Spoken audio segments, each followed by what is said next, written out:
Take a bite out of this chip because he is what? Scrumptious. Salutations everyone, it is I, Chip Icing, here with another video. And this one, for me at least, is a very exciting one, as I get to watch and review the first season of Disventure Camp. Now, why is this so exciting to me? Well, to answer that, I first need to give some background.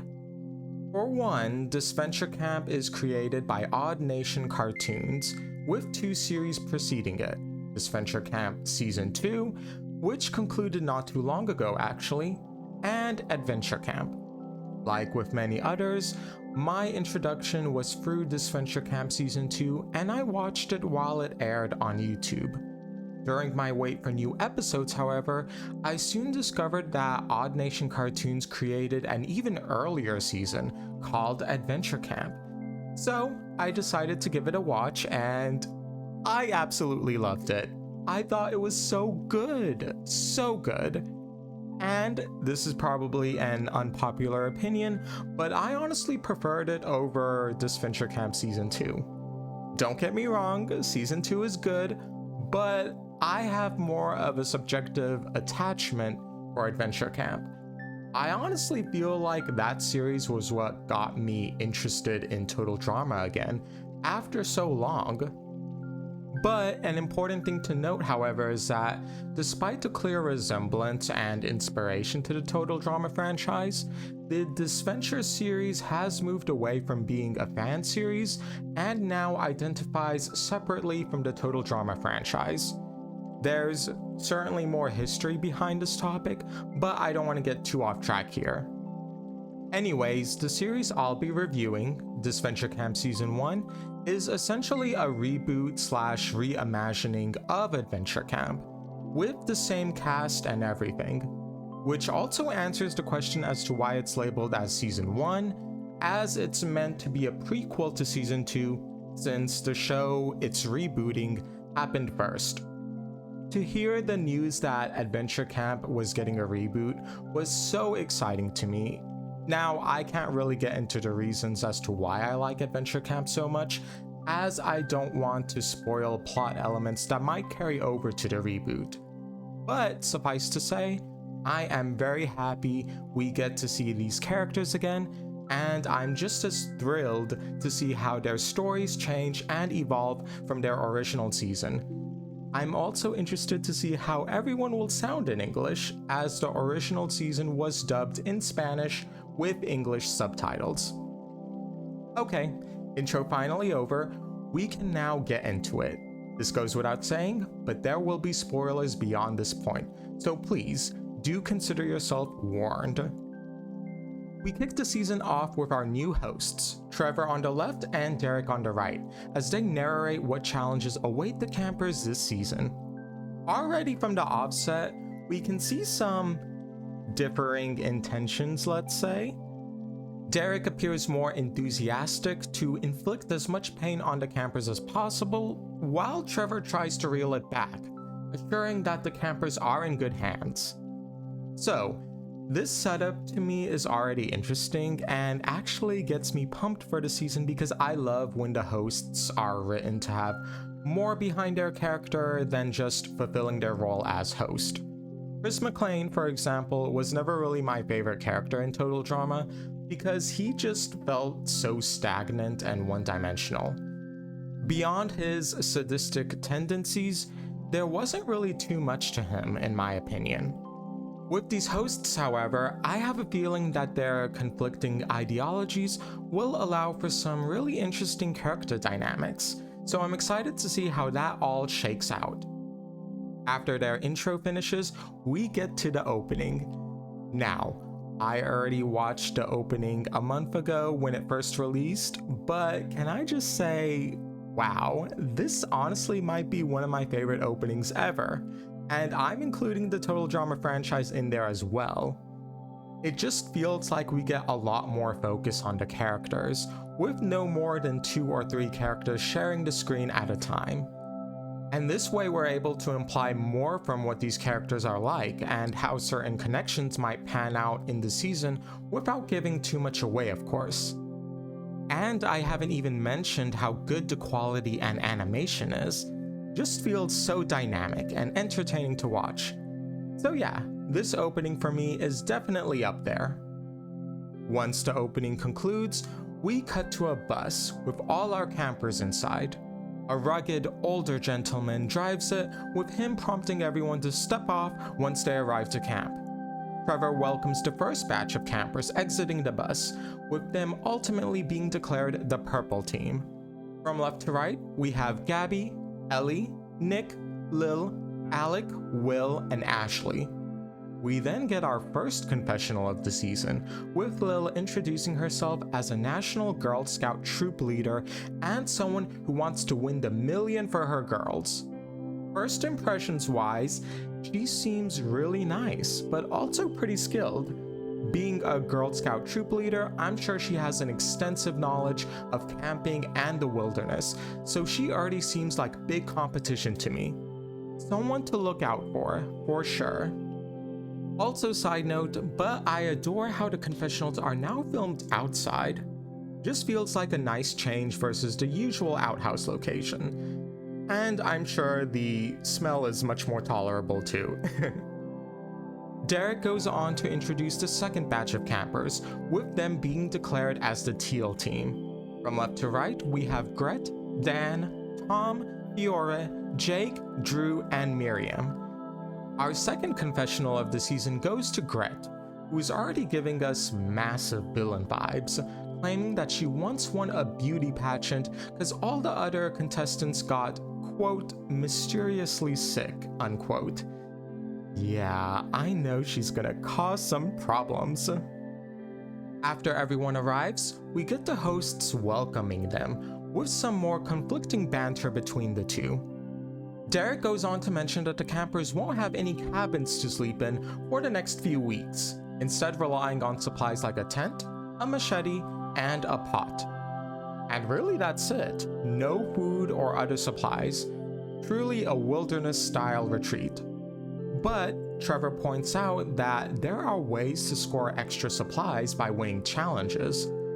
Derek gives each team maps to guide them on where to go to reach their tent, and the campers get a move on. Over at the Purple Team, we see Gabby really excited, claiming to love everything about nature and summer camps. Nick, meanwhile, seems to have a less than joyous mood, offering someone to carry his suitcase in exchange for money.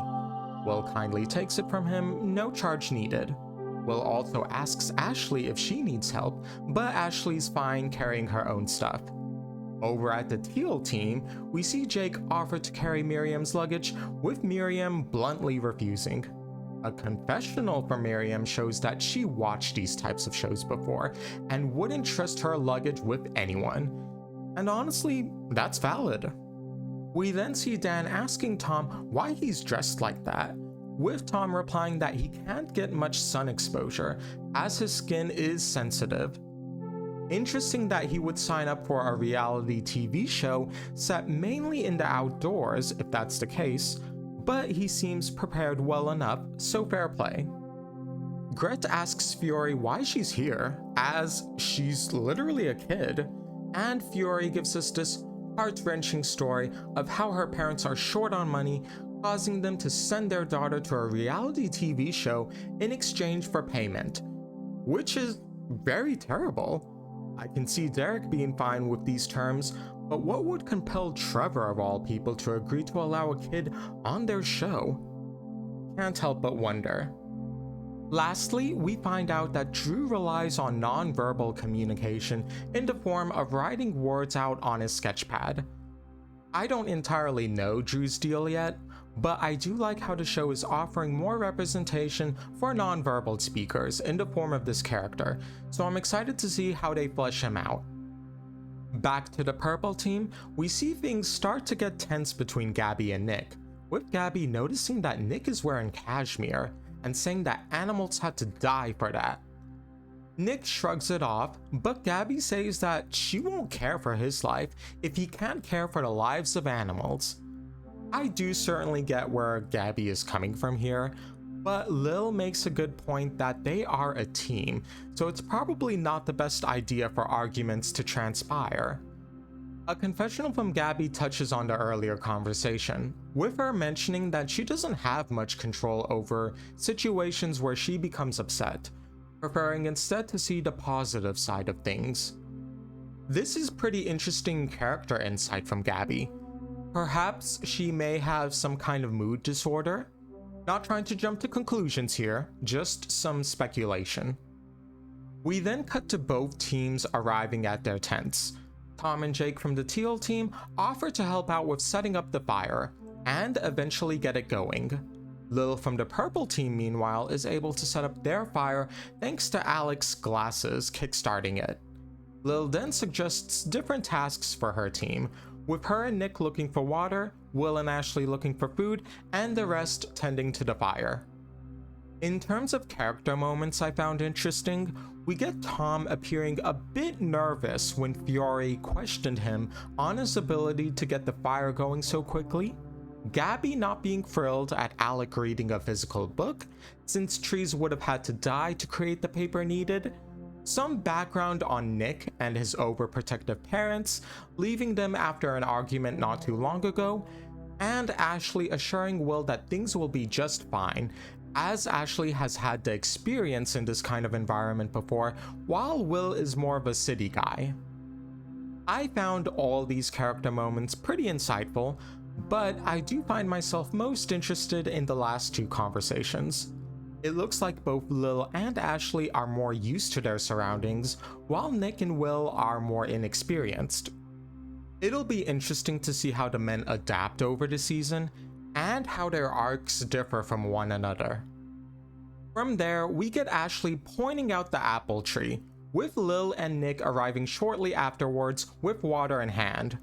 Lil then proposes that the four of them create an alliance, with everyone agreeing. Maybe it's too early for me to say, but Lil so far has kind of been serving this episode. Kind, experienced, and also aware that this is a competition, so it's nice to see her fairly active in creating an alliance this early into the game.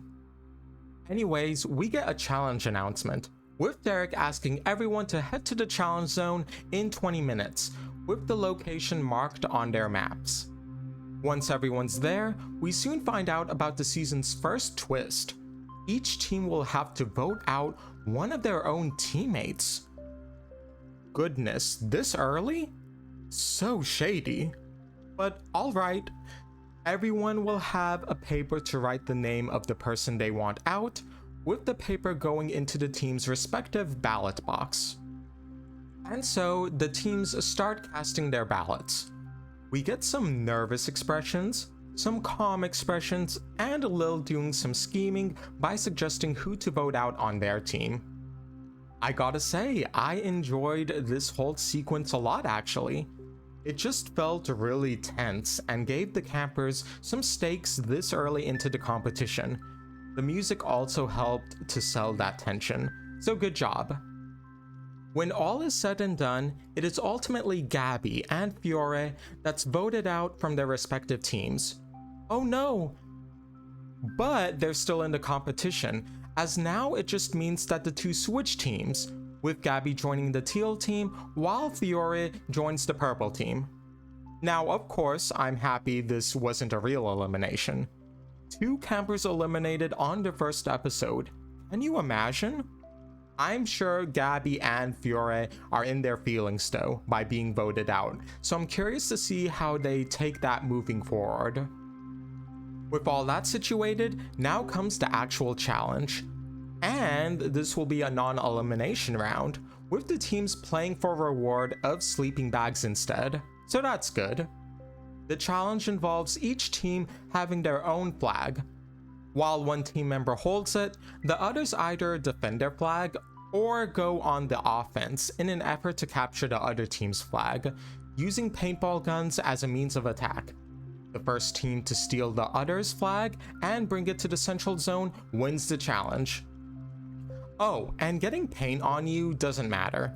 They're really just tools for self-defense and distracting others. Once the teams are at their bases, we see some strategizing underway. The teal team will have Miriam with the flag while the girls protect it. The boys, meanwhile, will go on the offense for the other team's flag.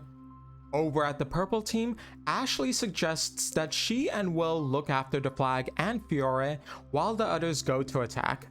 And with that said, the challenge now begins. After the boys leave, Gret starts chatting with Gabby, guessing that Gabby wasn't especially well liked on the other team. Gret, on the other hand, claims that she can tolerate Gabby, with Gabby excitedly asking if they could be friends in response. Gret casually says no, which is very blunt of her, but she does offer Gabby an alliance, with Gabby accepting. Miriam also gets in on the alliance too, claiming that she'd vote for anyone but herself. And honestly, she's so real for that. Over at the purple team's base, we see Fiore lie about how the other team was really rude to her, with Will and Ashley appearing sympathetic. After Fiore tells Ashley that she's 6 years old, she's instantly reminded of her little sister, who she'd never imagined participating in a show as dangerous as this. And yeah, Ashley is absolutely right here. Derek and Trevor should not be having a little girl of all people on this show. The boys from the teal team strategize, with Tom asking the other three to attack and keep the purple team distracted while he takes another path to secure the flag.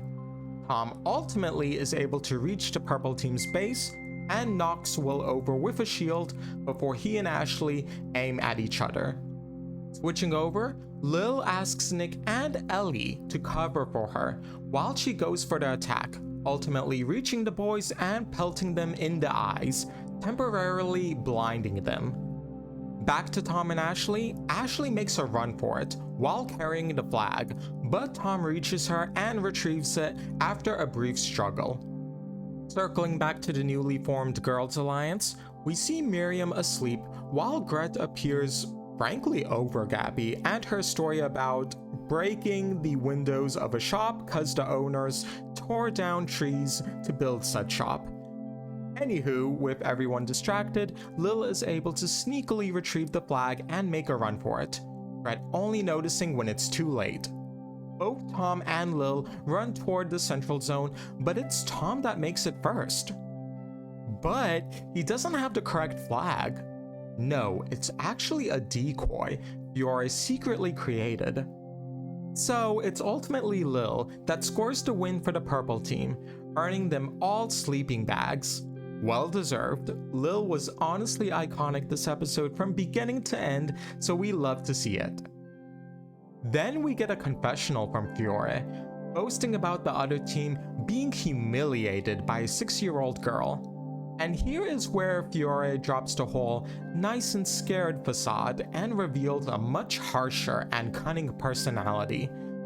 For any new viewer, I'm sure this is fairly surprising, but knowing Fiore from the original season, it was to be expected, honestly. Ashley asks Fiore how she came up with a false flag, but Fiore doesn't want to take credit for the idea, instead falsely stating that Alec gave her the flag. Alec, while caught off guard, decides to play along with Fiore's lie. Fast forward to nighttime, we see the purple team huddled by the fire. Fiore thanks everyone for making her feel welcomed and calls it a night, while Ashley comforts Will on his fear of the dark, saying that he'll get used to things.